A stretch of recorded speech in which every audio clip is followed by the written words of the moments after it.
una infancia marcada por la caridad familiar. En la memoria que escribió sobre sus padres, con la frescura de una fuente cristalina, ella nos describe la sencillez del ambiente de su familia antes de las apariciones de Nuestra Señora. Una familia sencilla, dedicada al trabajo del cual vivían, transmitiendo a los hijos una educación sólidamente cristiana, la cual, sin ser erudita, pues no iban a la escuela, era rica de valores humanos. Todos aprendían a respetar a los demás. Aunque fuesen mendigos, eran tratados con la dignidad de hermanos. Y desde temprana edad, la madre tenía el cuidado de enseñar a pensar en los demás. Vamos a dejar a Lucía contar un detalle de esta educación. Pedí a mi madre que me dejase hacer un chal de lana azul con rayas rojas para estrenarlo en Navidad cuando fuese a besar al niño Jesús. Mi madre me dijo que sí, pero que tenía que hacer 2, uno para mí y otro para dar a una de las pobrecitas que andaban pidiendo y no lo tenían. Me pareció que no iba a tener tiempo, pero agarré la bolsa de lana y sentada en el suelo, afanada, comencé a hacer ganchillo. Cuando al caer la tarde llegó mi padre, le dije: «Oh, papá, no me vengas a buscar para bailar, que no puedo ir». «¿Y no? Entonces, ¿qué es lo que ocurrió?», preguntó. Yo respondí diciendo que le había pedido a mamá hacer un pequeño chal de lana azul con rayas rojas para estrenar en Navidad cuando fuese a besar al niño Jesús. Mamá dice que sí, pero que tenía que hacer 2, uno para mí y otro para dar a una de esas pobrecitas que andan por ahí pidiendo y tampoco lo tienen, y que tal vez no iba a haber tiempo. Mi padre respondió: «Vas a tener tiempo, sí, ya verás, yo te voy a ayudar». «Ah, pero papá, si no sabes hacer ganchillo». «Pues no», respondió, «pero te enmadejo la lana». Y puso una silla junto a mí. Fue al cajón de la máquina a buscar un carrete de hilo vacío, sacó de la bolsa una madeja de lana, la enhebró en la devanadora y se sentó junto a mí a enmadejar la lana. Mi madre, que andaba allá en la cocina batallando, se dio cuenta de lo que pasaba y vino, muy disimulada, abrazó a mi padre por detrás de la espalda de la silla y le dijo: «Qué buen hombre eres. Pero mira, no es así como se enmadeja la lana como si fuese algodón. La lana se devana con los dedos para hacer una bola mullida y así no perder la suavidad». Y enseñó a mi padre a devanar la lana con los dedos de la mano izquierda. Mi padre miraba a mi madre y sonriendo decía: «Ya aprendí a hacer una cosa más, a devanar la lana con los dedos». Y al son del chirriar de la devanadora, del golpear de los peines en el telar con mi hermana María, apretando el tejido, del rodar de la rueda de la máquina de costura que al lado mi hermana Teresa hacía girar ligera, mi padre se puso a cantar: «El nombre de María qué bonito es. Salvad mi alma, que ella vuestra es. Que ella vuestra es, que ella lo ha de ser. Salvad mi alma cuando yo me muera. Cuando yo me muera, cuando yo acabe, llevad mi alma para un buen lugar. Para un buen lugar, para el paraíso. Salvad mi alma en el día del juicio». A la voz del padre se juntaron enseguida las voces de la madre, que estaba ocupada en la cocina, las de mis hermanas, que trabajaban al lado en el telar y en la costura, y la de su peoncita sentada en el suelo a sus pies, haciendo girar entre los dedos la aguja del ganchillo. Cuando terminó, pregunté, habiéndome fijado en la frase «llevadme para el paraíso». «Oye, papá, ¿este paraíso para donde Nuestra Señora nos va a llevar es aquel donde Adán comió la manzana?» «No», respondió el padre. «Para donde Nuestra Señora nos va a llevar es para el cielo». «Ah, entonces está bien», respondí. «Es que yo para aquel donde Adán comió la manzana no quiero ir. Están allí las serpientes enroscadas en los manzanos y la gente no puede comer aquellas manzanas. Pero aquellas serpientes hablaban, y las que la gente ve cuando va al erial no hablan». «Pues no», respondió el padre. Es que ellas mintieron cuando engañaron a Eva, para que ella desobedeciese a Dios y comiese la manzana. Entonces Dios las castigó. Quedaron mudas y arrastrándose sobre la tierra. Mientras tanto, viene la madre llamando para irnos a cenar, pues estaba todo preparado, y dándome golpecitos en el hombro, dice: «¿Ves, mi pequeña? Es preciso no decir mentiras, si no Dios te castiga como hizo con las serpientes y quedas como ellas, muda, andando a rastras y comiendo el polvo de la tierra». «Ah, pero yo no las digo, no». Y fuimos a comer nuestra cena. Así, medio en serio, medio en broma, la pequeña Lucía iba recibiendo la educación, el amor por la verdad, de una forma muy sencilla que se le grababa en la mente con facilidad. Antes de este episodio, Lucía había pedido a su madre que le dejase hacer una blusa de lana encarnada. Su madre consintió, y ella se puso a trabajar con ahínco en la blusa que quería estrenar en el día del Bollito, Día de Todos los Santos.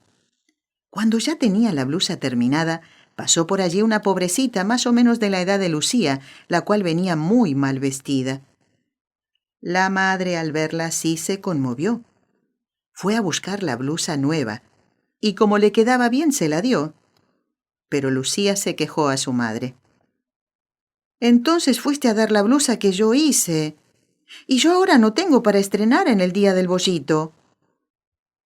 Su madre no perdió la oportunidad de darle una lección de verdadera caridad, ayudándola a pensar primero en los otros, y le enseñó a hacer otra todavía más bonita. Qué feliz estaba la pequeña en el día de Todos los Santos, con su blusa nueva, al ver a su lado a la pobrecita con la otra. Así iba aprendiendo cuánta felicidad se recibe cuando se da a los otros. Iba creciendo en ese ambiente sano y feliz, entre bromas y ya con responsabilidad en la vida de familia, hasta el día en que la señora más brillante que el sol vino a transformar su vida.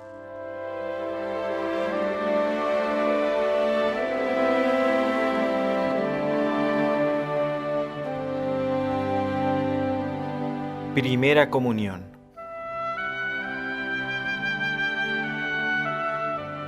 La señora María Rosa era la catequista del lugar.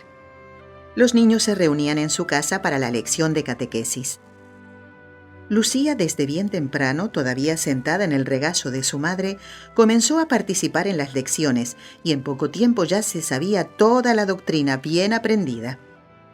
Con su vivacidad y buena memoria, no tenía dificultad en memorizar las normas, y siempre que no comprendía, no se hacía rogar para preguntar y aclararse, pues desde bien pequeña siempre quiso llegar al fondo de las cosas. Y cuando todavía quedaba con alguna duda en la respuesta de su madre, a la hora de la comida preguntaba a su padre, que le daba un retoque más. Así llegó el día en que el párroco fue a examinar a los niños y decidir cuáles estaban preparados para hacer la primera comunión. Lucía solo tenía 6 años y el párroco no permitía que hiciesen la primera comunión antes de los 7. Veamos cómo ella nos lo cuenta. Llegó pues la víspera del gran día, y su reverencia mandó ir a la iglesia a todos los niños durante la mañana para decidir definitivamente cuáles eran los que comulgaban. ¿Cuál no fue mi disgusto cuando su reverencia me llama a su lado y acariciándome me dice que tengo que esperar a tener 7 años? Comencé enseguida a llorar, y como si estuviese junto a mi madre, recliné la cabeza sollozando en sus rodillas. Estaba en esta actitud cuando entra en la iglesia un sacerdote que su reverencia había mandado venir de fuera para ayudar en las confesiones. Este preguntó el motivo de mis lágrimas y, al ser informado, me llevó a la sacristía, me examinó con respecto a la doctrina y del misterio de la Eucaristía y después me trajo de la mano hasta el párroco y dijo: «Padre Pena, vuestra reverencia puede dejar comulgar a esta pequeña. Ella entiende mejor lo que hace que muchos de estos». «Pero solo tiene 6 años», replicó el buen párroco. «No importa. Esa responsabilidad, si vuestra reverencia quiere, la tomo yo». Pues bien, me dice el buen párroco, ve a decirle a tu madre que sí, que haces mañana tu primera comunión. Mi alegría no se puede explicar. Allá fui, aplaudiendo de contenta, corriendo todo el camino a dar la buena noticia a mi madre, que comenzó enseguida a prepararme para, de tarde, llevarme a confesar. Al llegar a la iglesia dije a mi madre que me quería confesar con ese sacerdote de fuera. Su reverencia estaba confesando en la sacristía sentado en una silla. Mi madre se arrodilló, pues, al pie de la puerta, en el altar mayor, junto a otras mujeres que estaban esperando el turno de sus hijitos. Ahí, delante del Santísimo, me fue haciendo sus últimas recomendaciones. Cuando llegó mi vez, allá me fui a arrodillar a los pies de nuestro buen Dios, allí representado por su ministro, a implorar el perdón de mis pecados. Cuando terminé, vi que toda la gente se reía. Mi madre me llama y me dice: «Hija mía, ¿no sabes que la confesión se hace bajito, que es un secreto? Toda la gente te oyó. Solo al final dijiste una cosa que nadie sabe lo que fue». En el camino a casa, mi madre hizo varios intentos para ver si descubría lo que ella llamaba el secreto de mi confesión, pero no obtuvo más que un profundo silencio. Voy, pues, a descubrir ahora el secreto de mi primera confesión. El buen sacerdote, después de haberme oído, me dijo estas breves palabras: «Hija mía, su alma es el templo del Espíritu Santo. Guárdela para siempre pura, para que Él pueda continuar en ella su acción divina». Al oír estas palabras me sentí penetrada de respeto por mi intimidad y pregunté al buen confesor cómo debía hacer. De rodillas, ahí, a los pies de Nuestra Señora, pídale con mucha confianza que tome cuenta de su corazón, que lo prepare para recibir mañana dignamente a su querido hijo y que lo guarde para él solo. Había en la iglesia más de una imagen de Nuestra Señora, pero como mis hermanas arreglaban el altar de Nuestra Señora del Rosario, estaba por eso habituada a rezar ante ésta, y por eso allí fui también esta vez. Le pedí, pues, con todo el ardor de que fui capaz, que guardase para Dios solo mi pobre corazón. Al repetir varias veces esta humilde súplica con los ojos fijos en la imagen, me pareció que ella se sonreía y que con una mirada y gesto de bondad me decía que sí. Quedé tan inundada de gozo que difícilmente conseguía articular palabra. Penetrada de esta mirada que la marcó en el fondo del alma, volvió para casa de la mano de su madre, guardando en su corazón ese secreto que la hacía tan feliz. Al llegar a casa, la madre presentó a Teresa, aprendiz de costura, el tejido blanco para hacer el vestido de la primera comunión para Lucía. Era pedir mucho, pero a su madre no se le decía que no. Con la ayuda de María de los Ángeles se pusieron manos a la obra. Debían hacer el vestido y la guirnalda de flores. Trabajaron hasta bien entrada la noche, a la luz de la candela. También ellas estaban felices por la alegría de la más pequeña. Esta no conseguía dormir. Su corazoncito, ya todo de Dios, no veía llegar el amanecer de ese día del Sagrado Corazón de Jesús, 30 de mayo de 1913, para recibir por primera vez a su Jesús. Varias veces visita a sus hermanas que trabajaban en la confección de su vestido de novia de Jesús. Fue una noche de vigilia. Vigilia de amor más activa por la sonrisa de María en aquella su primera consagración, hecha con el corazón inocente, pero con una entera entrega a la Madre. Y quien se entrega a María pasa a pertenecer al Hijo, porque ella es el camino que conduce a Jesús. Amaneció finalmente el gran día, pero el reloj nunca daba las 9. La espera del amado es siempre un dolor que más aviva el deseo de poseerle.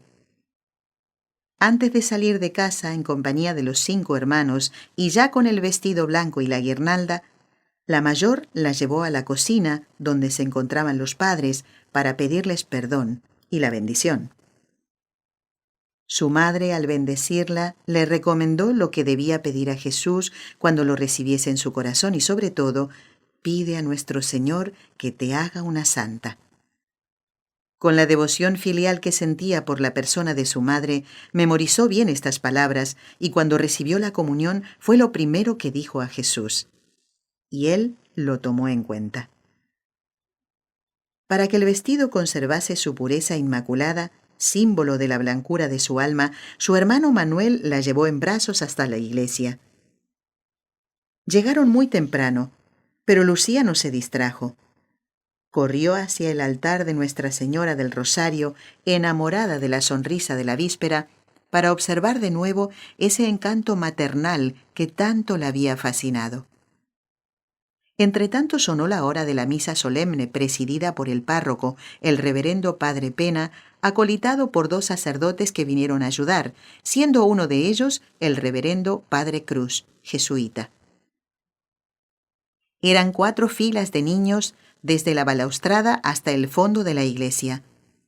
Como Lucía era la más pequeñita, quedó colocada junto a 2 ángeles, niñas vestidas de ángel, que en el momento de la comunión sujetaban un mantel para que los niños pudiesen comulgar de rodillas. Dejémosla contarnos ese encuentro inolvidable.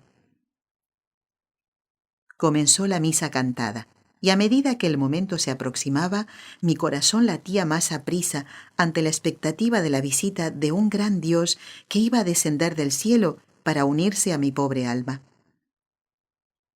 El párroco bajó por entre las filas para distribuir el pan de los ángeles. Tuve la suerte de ser la primera. Cuando el sacerdote bajaba las gradas del altar, el corazón parecía querer salírseme del pecho. Pero enseguida que puso en mis labios la hostia divina, sentí una serenidad y una paz inalterables. Sentí que me invadía una atmósfera tan sobrenatural que la presencia de nuestro buen Dios se me hacía tan sensible como si lo viese y lo oyese con mis propios sentidos corporales. Le dirigí entonces mis súplicas. Señor, hazme una santa. Guarda mi corazón siempre puro para ti solo. Aquí me pareció que nuestro buen Dios me dijo en el fondo de mi corazón estas inconfundibles palabras. La gracia que hoy te he concedido permanecerá viva en tu alma, produciendo frutos de vida eterna. Me sentía de tal forma transformada en Dios. En una nota íntima escrita el 13 de enero de 1944, la hermana Lucía relata que había sentido estas mismas palabras en el fondo de su alma en el momento en que hacía su consagración a Nuestra Señora, la víspera de la primera comunión. Dice: Vi tu sonrisa, oh Madre, escuché tu sí y oí el sonido de tu voz. Hija mía, la gracia que hoy te es concedida permanecerá para siempre viva en tu pecho, produciendo frutos de vida eterna. No fue una aparición, fue una presencia. Estas palabras se grabaron tan indeleblemente en mi alma que todavía hoy son el lazo de mi unión con Dios.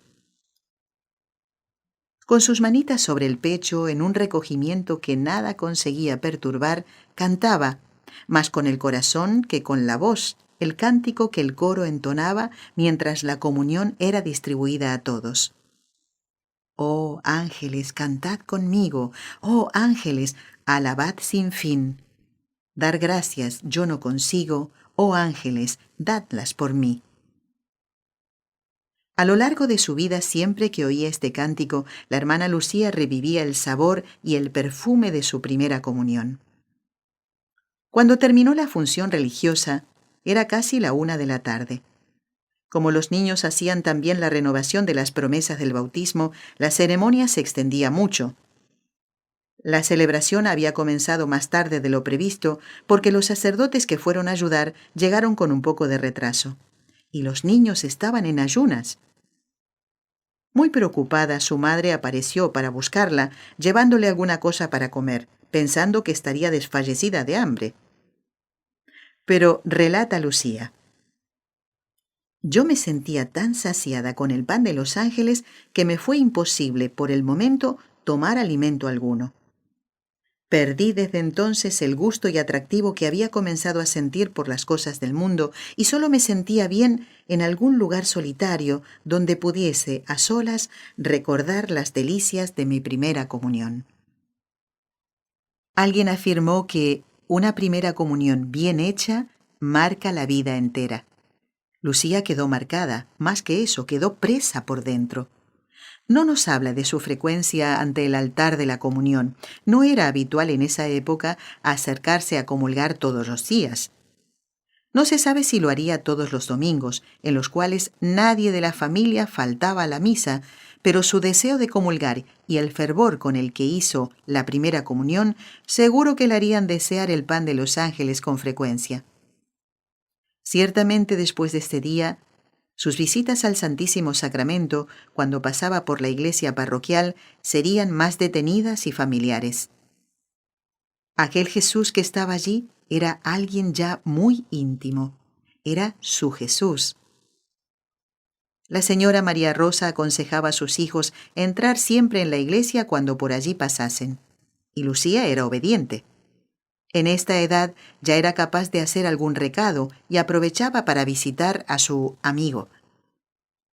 Más tarde, cuando ya era religiosa de Santa Dorotea en España, la hermana Lucía supo que había quien quería comprar a su madre el vestido de su primera comunión, no pareciéndole bien semejante negocio. Escribió a su madre para pedirle que se lo enviase, petición que su madre atendió enseguida. Luego que lo tuvo en su poder, lo deshizo e hizo varias tocas para dormir. Guardó una que siempre conservó consigo y las otras las ofreció a algunas madres, entre ellas su madre provincial, quien mucho apreció el regalo. El vestido blanco que Lucía vistió en ese día singular era sencillo y de tejido barato, pero era blanco, blanquísimo, y más que por el valor de una alta calidad, él valía por lo que simbolizaba: blancura de lirios nevados, flor de su predilección. Era la imagen de su alma virgen, por ser toda de Dios. Fue un lirio de la sierra que se reflejó en el lirio de los valles y se convirtió en propiedad del esposo de las vírgenes. Cada vez que recibía a su Jesús escondido, en la acción de gracias, cantaría en su corazón inocente: Yo soy para mi amado, y mi amado es para mí.